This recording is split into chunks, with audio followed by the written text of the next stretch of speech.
with Jimmy Garoppolo after aggravating his ankle injury and potentially missing at least 6 weeks. Niners legend Steve Young weighed in on how Jimmy G fits with the team during an interview that will only fuel that speculation. Young said that while they've created a system that Jimmy can be successful in, it's, quote, not the system that Kyle wants to run. So, Shannon, do you agree that Jimmy G is a bad fit for Kyle Shanahan and the Niners? Skip, I don't think he's necessarily a bad fit. I spent the bulk of my career in this offense, and so I know how this offense should work. And let me give people a little backdrop of the guys that's made this offense. And I'm not saying Jimmy G, but look at these guys. Montana, Young, Elway, Brett Favre, Aaron Rodgers, Pat Mahomes. Now, obviously, Jimmy G isn't in that category. All of these guys were first-ballot Hall of Famers. Mahomes is going to be a first-ballot Hall of Famer. But look at Donald McNabb, Jeff Garcia. Played very well in this system. Went to Pro Bowls, won playoff games. Jimmy G, problem is he can't stay healthy, and he makes dumb decisions, which leads to turnover. Yep. That is the problem. And also, Matt Ryan. Matt Ryan had his greatest season, won the MVP, went to the Super Bowl, and was a bad sack away from possibly winning the Super Bowl, Skip. So this offense, no matter if you can be mobile, if you can move just enough, because the thing with this offense, Skip, is that the quarterback needs to be able to be mobile because they're going to put you on the move a lot. If you look at Mahomes, even Mahomes, they'll roll the pocket, and he's able to get out of harm's way. The problem is with Jimmy G, Skip, is that for whatever reasons, he can't stay healthy. If you look at him in New England, he was supposed to start the first 4 games, and he got hurt. Lasted 2. Yep. His first year in San Francisco, get ACL. Yep. Plays the whole season, they get to the Super Bowl. This year, he's been in and out of the lineups. So it's hard to get consistency calling plays when the guy that you want to call play for, Skip, is in and out of the lineup. So for me, I do believe this is probably his last year in San Francisco. The lion's share of the money that they gave him has already been paid. So they're under no obligation to maintain him. So for me, Skip, all things Matt Ryan might be in play again because Arthur Blank says, Mr. Blank, says that the new coach and the new general manager will determine who stays and who goes. So if Matt Ryan becomes available, he's going to San Francisco. He's going to where he had his who he had his most success with. Yep. So for me, Skip, I just think that Jimmy G he's not a bad fit. It's just that his injuries and his mistake, his ability to be prone to mistake at the most inopportune times. Yep. Because that's what cost him last year in the Super Bowl. Those mistakes. Bingo. Those mistakes are why I never loved Jimmy G, and I've told you that repeatedly on this show. Now back to Steve Young, and back to the man who invented the offense that you thrived in, the great Bill Walsh. Oh, yeah. I had the privilege and the pleasure of getting to know him very well, Bill Walsh, in my days in the Bay Area. And the conversations I could have with Bill Walsh were so deep, so penetrating about pro football and the essence of it. Yes. And Steve Young, when I hear him speak, he reminds me of his coach, Bill Walsh. Because what he spoke about this, whether you believe it or not, or agree with it or not, man, it was potent, it was piercing.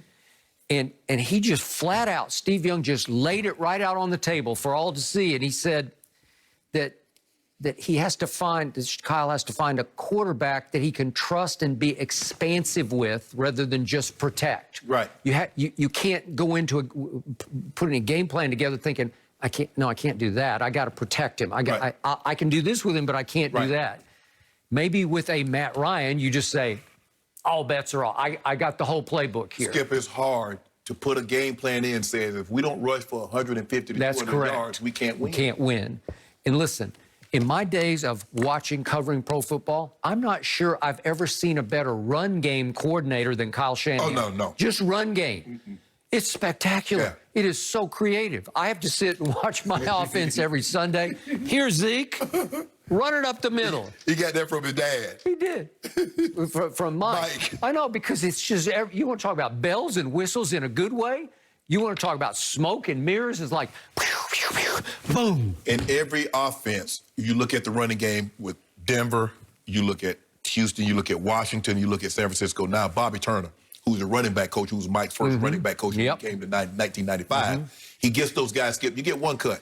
All that dance in the backfield, if you notice, the 49ers, it doesn't matter who they put in there. It was the same thing in Denver. We went from from TD to Orlando's Gary to Clinton Portis to Mike Anderson. It did Tatum Bell. It didn't matter. True. You get one cut, you get downhill. Yep. That's what they teach in San Francisco. You get one cut, all that dancing and going left and then cutting back. No, we don't dance here. We're going to get you to the line of scrimmage, and then you do the rest. And if you get Terrell Davis in that, you're going to win a Super Bowl. You better believe it. Right? You better believe, yes. Okay, so why do I not love Jimmy G? He reminds me too much of the guy you love in Philly. He's got some, you call him walk it to him, I call him give it to him wins. Jimmy G can be a little thick-headed like Carson can be. Just a little, I don't want to go rock-headed, but it's just like all of a sudden you kind of go cross-eyed like Wentz did against my Cowboys the other night. There were 2 or 3 times like, what are you doing? Right. Thank you, Carson, but what are you thinking? Oh, so now he's Jimmy Giveaway, huh? Well, he's got that gene in him. He's got that, what I call the haywire gene. He does. He where does. They both have big talent. Carson Wentz he's big, strapping young man. Jimmy's got strength. He's got a big arm. He is highly capable of lighting you up. And we've seen games like that game he played last year at New Orleans. Right. That was big time. Yes. Okay, can he sustain that? No, he can't. Wildly inconsistent. And to your point, man, he just keeps getting hurt, and it seems to kind of get worse and worse. Yes. Well, that won't work. No. Okay. And the thing is, Skip, with that running game, you got the best tight end in football. Look, you don't have a Julio, but you don't need a Julio. Yep. We didn't have the Randy Moss, the best. Ed Rod was plenty good enough to get you to the next level. Yep. They have receivers that's plenty good enough to get to the next level.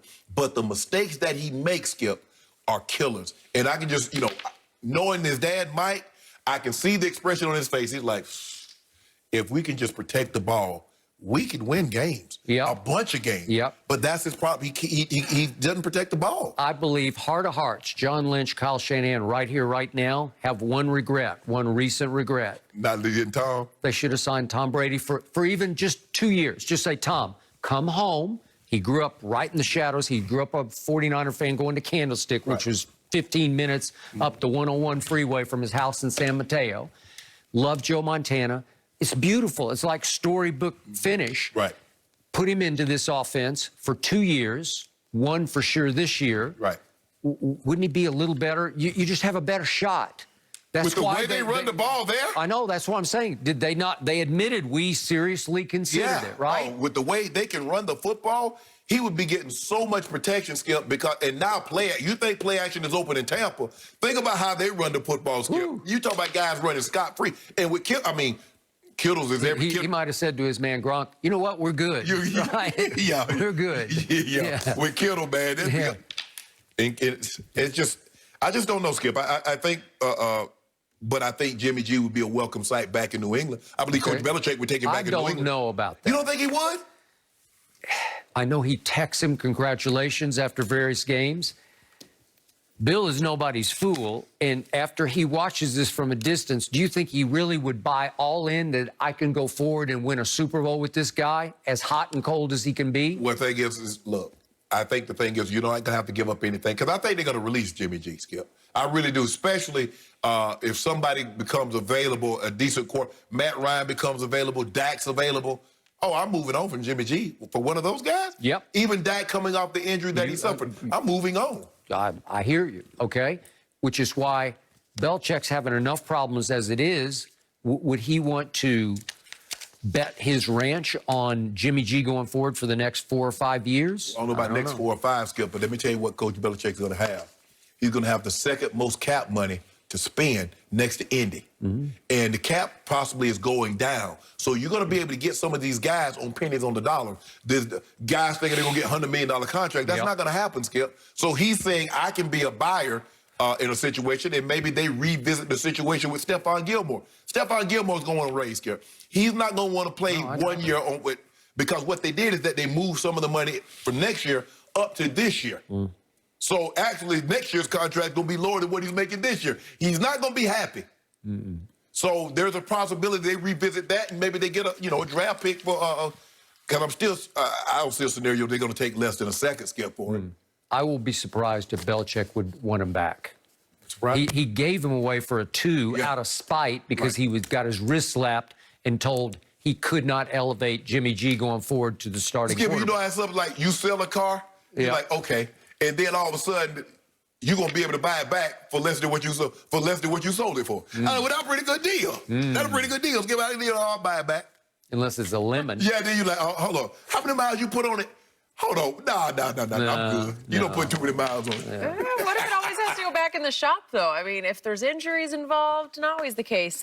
Guys, Antonio Cromartie joins us next to weigh in on Tom Brady and AB's recently